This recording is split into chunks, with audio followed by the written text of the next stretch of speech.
Fallen angels, fallen mighty ones, watchers or Grigori, rebellious angels that decided to break away from their heavenly life to join the Titans in their war against God. But who were the 5 most powerful?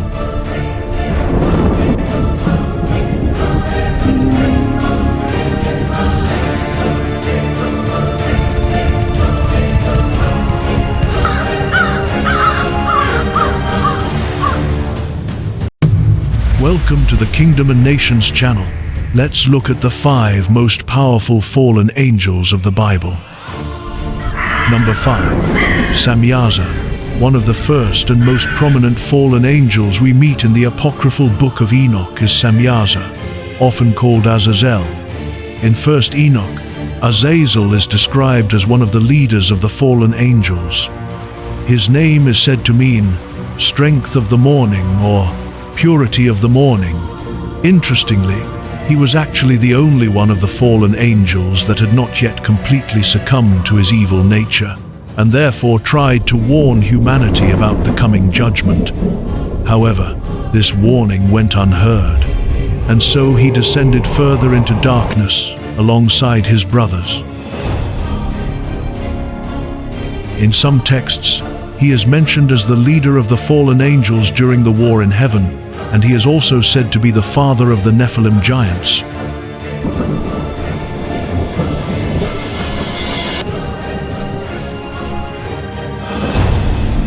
He fell along with 200 of his fellow fallen angels in the book of Enoch.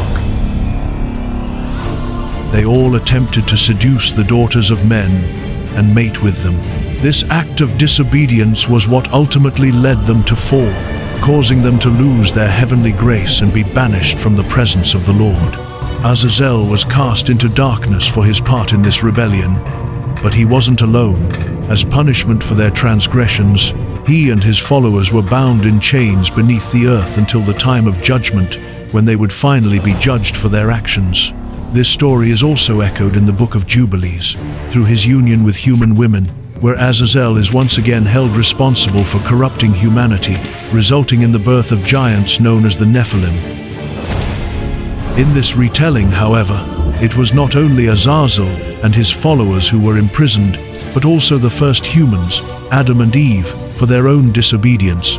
In both accounts, the punishment of these transgressors serves as a warning to those who follow the path of righteousness to remain steadfast in their faith. Number 4. Moloch. Moloch was an ancient deity worshipped by the Canaanites and other Near Eastern peoples, typically depicted as a kind of divine king enthroned upon an altar or burning bull.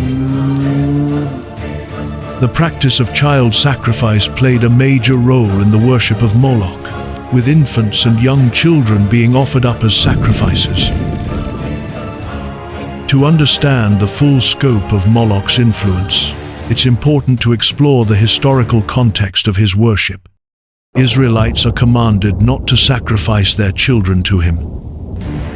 According to the text, Molech was one of the abominations practiced by the nations around Israel, and his worship involved sacrificing children by fire. This passage provides insight into the type of worship that was associated with Molech, as well as the abhorrence with which it was viewed by the Israelites. The Book of Chronicles also mentions Molech, describing the Israelites' continued engagement in child sacrifice despite repeated warnings against such practices. Despite the efforts of prophets like Isaiah to curb the worship of Molech, his influence persisted for centuries. One of the most well-known accounts of Molech worship comes from the story of King Solomon, who, according to the Book of Kings, built an altar for Molech in Jerusalem. However, the narrative makes it clear that this was a lapse on Solomon's part, and he quickly repented of his actions. In the New Testament, the Apostle Paul refers to Molech as one of the false gods that the Galatian church was warned against worshipping. This demonstrates that the worship of Molech continued to persist even after the destruction of Solomon's temple in 586 BCE.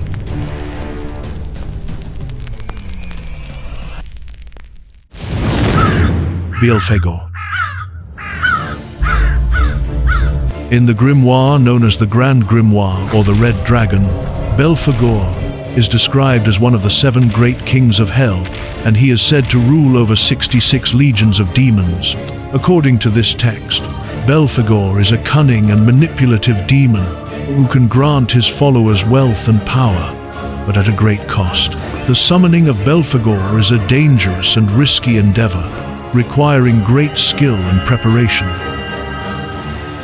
Those who summon him must be wary of his tricks and manipulations, as he is known to deceive even the most experienced demonologists. To successfully call forth Belphegor, one must perform a complex ritual that involves making a triangle on the ground, encircling it with salt and placing a dagger and a goblet inside. The demon will appear, riding on a chariot drawn by 2 horses and carrying a club in his left hand. If the summoner is able to control Belphegor and compel him to do their bidding, he can grant them great power and influence over the material world. However, the demon's help often comes at a steep price, as he is known to demand great sacrifices and often takes great pleasure in tormenting those who have summoned him. For those who fail to control Belphegor or who are unable to pay his price, the consequences can be dire. The demon is said to be incredibly powerful and can easily overpower those who have attempted to control him, causing them great harm and suffering. It is said that Belphegor can also manipulate the minds of those around the summoner, turning friends and family against each other and causing great discord and chaos in their lives. Asmodeus. Asmodeus is an entity in Jewish demonology that is said to be the incarnation of lust and greed. He is believed to be the son of Satan, and his name is thought to mean the destroyer. Asmodeus was first mentioned in the Babylonian Talmud, and he is said to be the ruler of the underworld. He is often depicted as a demon who tempts humans into acts of sexual immorality and violence, and he is also associated with gambling and the occult. In medieval demonology, Asmodeus was considered to be one of the 7 princes of hell, and he was said to be responsible for the sins of lust and wrath. He was also believed to be the cause of earthquakes and other natural disasters. The legend of Asmodeus tells the tale of an exorcist who was called to a house to drive out a demon, but when he arrived, he found that the demon had already been cast out. The demon, who was Asmodeus, had taken the form of a beautiful woman and had seduced the father of the family. When the exorcist confronted the demon, she denied her true identity and claimed that she was innocent. However, the exorcist saw through her disguise and performed a ritual to banish her. She fled to the roof of the house, where she transformed into a horrible dragon and flew away. Despite his victory, the exorcist was troubled by the ease with which Asmodeus had entered the home and corrupted the man's soul.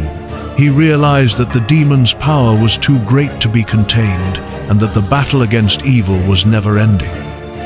Number 1. Lucifer. Lucifer, whose name means light bearer, was originally one of the most powerful and radiant angels in heaven. However, his immense power and glory were overshadowed by his arrogance and pride, leading to his downfall. His fall from grace is a tragic tale of how unchecked ambition can corrupt even the purest of hearts. Lucifer's story begins in the book of Isaiah, where he is depicted as a shining star who fell from the heavens like a meteor. The prophet describes how Lucifer, who was once a shining example of goodness and beauty, became corrupted by his own splendor and sought to elevate himself above God. As a result, he was cast out of heaven and sent to hell, where he became the embodiment of evil. In the Christian faith, Lucifer is synonymous with Satan, the ultimate personification of sin and temptation. According to Christian theology, Lucifer's fall from grace was the result of his decision to rebel against God and lead a third of the angels in a war against heaven. This act of rebellion led to his banishment from the divine presence, and his transformation into the fallen angel known as Satan. Lucifer's story is a cautionary tale of the dangers of unchecked ambition and the importance of remaining humble in the face of adversity.